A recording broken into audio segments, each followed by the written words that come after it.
Hello, welcome to Consciously Healthy. I'm Claire. I'm Laura. What are we talking about today? We're talking about something that is going to be affecting you tomorrow.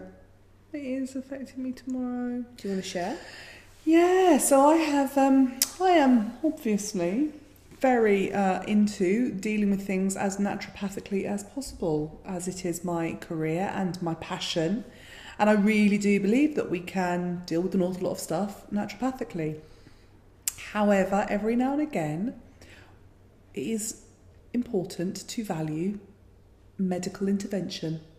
And that's what's happening. And that's what's happening, yeah. But, you know, actually, I've had a hip problem since I was 15, and I've done everything. I've had kinesiology, I've had physiotherapy, I've had osteopathy, I do anatomy, like 3D anatomy work where I do these exercises. I mean, everything that you can possibly throw at a dodgy hip, personal training, I mean, everything. I do everything.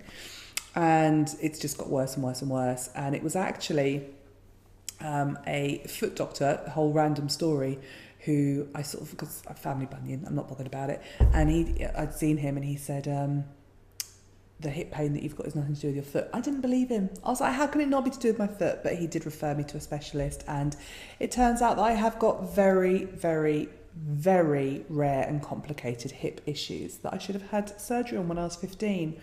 And 15 is quite an important age for particularly a young girl, because her pelvis actually fuses at 14, and so it's very common that any problem with sort of juvenile hips starts at around about 14, 15, which is exactly when mine started. So tomorrow I'm going to have hip surgery. I'll have to have a hip replacement at some point, but not even yet being 40. I'm far too young for hip replacement. So they're going to have to do some intervention in the first place to basically keep me active and mobile enough till I'm in my 60s or 70s, till I can have my hip replacement.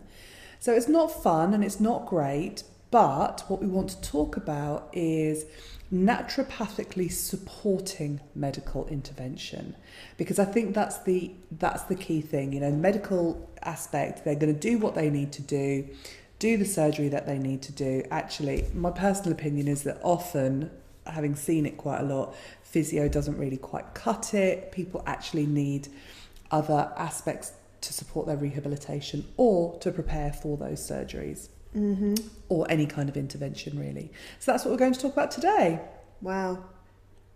Yeah, I really feel for you. Thanks. I really feel for you.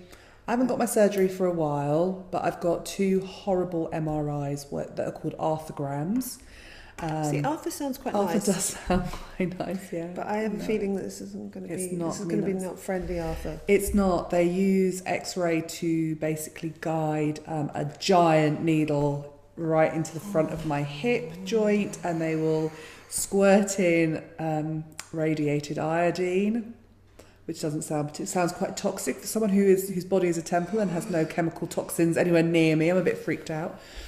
And then they stick me in the MRI machine to see what's going on. I'm also having a CT scan to look at my soft tissue, see if that's all right. So I'm hoping that with all the supplements I take and all the exercise I do and everything I do right, that my cartilage is actually good. Well, this is something that the doctors did say, that they expected someone with this kind of condition to have arthritis, and you have none. And I have none. And even in my funny foot bunion hereditary thing, again, he said that he would expect to see the pain that I've got in my foot was coming from arthritis, and there's none. Yay. So that actually says something about the sheer quantity of water and vegetables that I consume. So, yay! Something's working.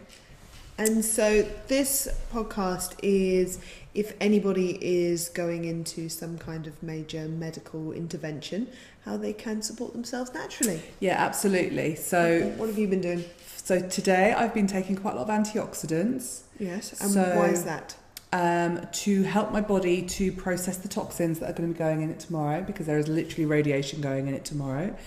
And so things like, we work with a liquid antioxidant called Zambrosa, don't we? Yes. But your antioxidants... Tastes like fruit. It does taste like fruit. But basically your antioxidants are beta-carotene, or vitamin A, vitamin C, and vitamin E. That's what you need.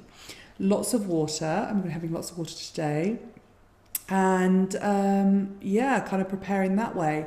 I do recommend that if people are going for surgery or something invasive, that they actually use things like tea tree oil on their body, sort of wash and then use tea tree oil before the surgery, so that they are not gonna, less likely to end up with things like MRSA.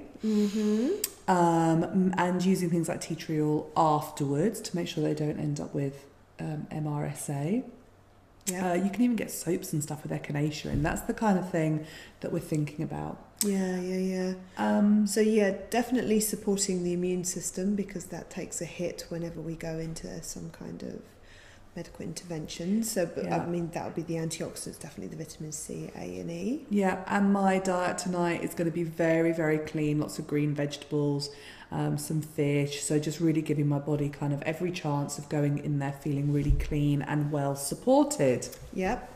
I have also gone down the homeopathy route. It's not an area that I know a lot about, but I have seen an amazing homeopathist. Homeopath. That's better. I knew that like was an osteopathist. Homeopathist. Made a new word up. But I saw an amazing guy who he worked with looking at the emotion that was going on around the kind of surgery or the intervention that was happening, and worked with the emotion rather than working with what was about to happen. So I had a really, really good time. Actually, that's an interesting point, because a lot of ways that people have medical intervention is vaccinations, and there's a lot of controversy around vaccinations. But I personally have had homeopathy. Homeopathy. I can't say no. I caught it from you. Homeopathy instead of having boosters last time I travelled to India. I know you did too. Well, yeah, really worked well for me, but that was my choice. That's your choice. And there are different ways that a homeopath can work with the body for if you're not going to have vaccinations. They can either give you something called no-sods, which are actually homeopathic versions of the vaccination. But they can also, instead of going anywhere near that, they'd actually work with, like you were saying, the emotions around, what kind of condition would you get? I would always get a tummy thing or a fever. So that's what you would be looking at as emotions around it that could trigger those immune responses. But we're actually going to India in December, and I had this big kind of, do I vaccinate my daughter, don't I? And, for whatever reason, she chose to actually have the vaccines, and there was quite a lot of family pressure.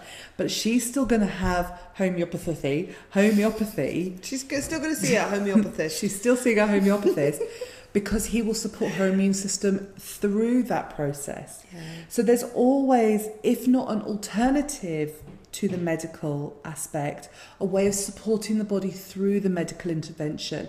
And, we kind of say it quite a lot that actually, alternative is all very well and good, but if I get run over by a bus, I really want to go to A&E and pump me up with the morphine. Yeah, absolutely. We're not anti-medical intervention. Not far at from all. it. Not at all. Far from it. Each in its place. Absolutely, but there are definitely things that the medical world can't deal with. IBS is one of them. They've got nothing for it. We've got loads for IBS. There's a great kind of bit of teamwork.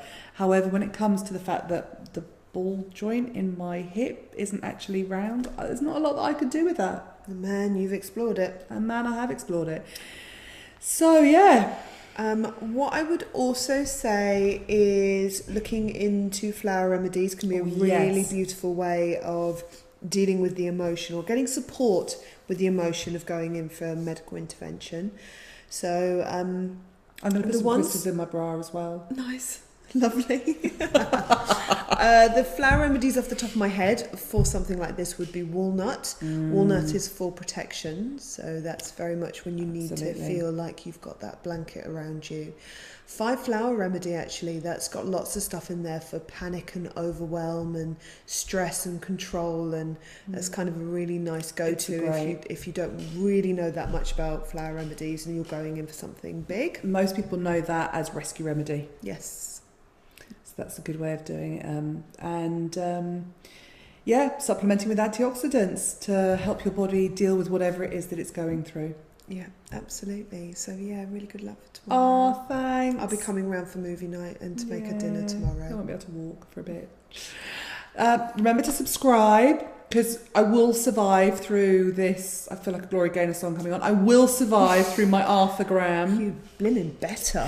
And We've got stuff to do. I've got loads of stuff to do.